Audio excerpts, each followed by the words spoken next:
ସୁଭଦ୍ରା ଯୋଜନା ଆବେଦନ କରିଥିଲେ ମହିଳାଙ୍କ ପାଇଁ ଖୁସି ଖବର। ଆସନ୍ତା ଅକ୍ଟୋବର 9 ତାରିଖରେ ପ୍ରଥମ ପର୍ଯ୍ୟାୟ ଦ୍ୱିତୀୟ କିସ୍ତି ମହିଳାଙ୍କ ଆକାଉଣ୍ଟକୁ ଯିବ ଟଙ୍କା। ତେବେ ଚାଲନ୍ତୁ ଜାଣିବା ସମ୍ପୂର୍ଣ୍ଣ ଅପଡେଟ୍। ତା ଆଗରୁ ଭିଡ଼ିଓକୁ ଗୋଟିଏ ଲାଇକ୍ କରନ୍ତୁ ଏବଂ ଚ୍ୟାନେଲକୁ ସବସ୍କ୍ରାଇବ୍ ମଧ୍ୟ କରନ୍ତୁ। ଏହି ପର୍ଯ୍ୟାୟରେ 40 ଲକ୍ଷ ମହିଳାଙ୍କ ଆକାଉଣ୍ଟକୁ 5,000 ଟଙ୍କା ସହାୟତା ରାଶି ପଠାଯିବ। ଏନେଇ ସୂଚନା ଦେଇଛନ୍ତି ଉପମୁଖ୍ୟମନ୍ତ୍ରୀ ପ୍ରଭାତୀ ପରିଡ଼ା। ବାରିପଦାରୁ ଏହାର ଶୁଭାରମ୍ଭ କରିବେ ମୁଖ୍ୟମନ୍ତ୍ରୀ ମୋହନ ଚରଣ ମାଝୀ। ସୁଭଦ୍ରା ଯୋଜନାର ପ୍ରଥମ ଏବଂ ଶେଷ ହିତାଧିକାରୀଙ୍କୁ ସମ୍ମାନିତ ହେବ। ସେହିଭଳି ସୁଭଦ୍ରା ପ୍ରସଙ୍ଗରେ ଉପମୁଖ୍ୟମନ୍ତ୍ରୀ ପ୍ରଭାତୀ ପରିଡ଼ା କହିଛନ୍ତି, ଏହି ଯୋଜନାରେ ଏଯାଏଁ 96 ଲକ୍ଷ ମହିଳା ଆବେଦନ କରିସାରିଲେଣି।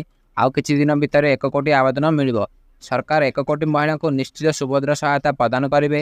କାହା ପାଖକୁ ଆଗ ଯାଇଛି ଆଉ କାହା ପାଖକୁ ପଛରେ ଯାଉଛି, ମାତ୍ର ସମସ୍ତ ଯୋଗ୍ୟ ହିତାଧିକାରୀ ମହିଳା ନିଶ୍ଚିତ ଏହି ସହାୟତା ରାଶି ପାଇବେ।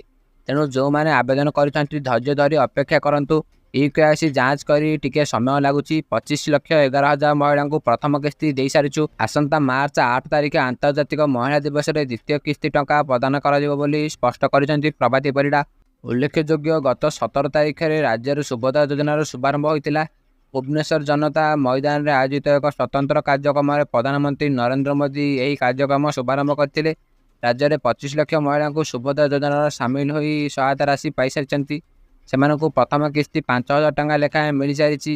ଅକ୍ଟୋବର 9ରେ ଆଉ 40 ଲକ୍ଷ ମହିଳାଙ୍କୁ ପ୍ରଥମ କିସ୍ତି ସହାୟତା ରାଶି ମିଳିବ।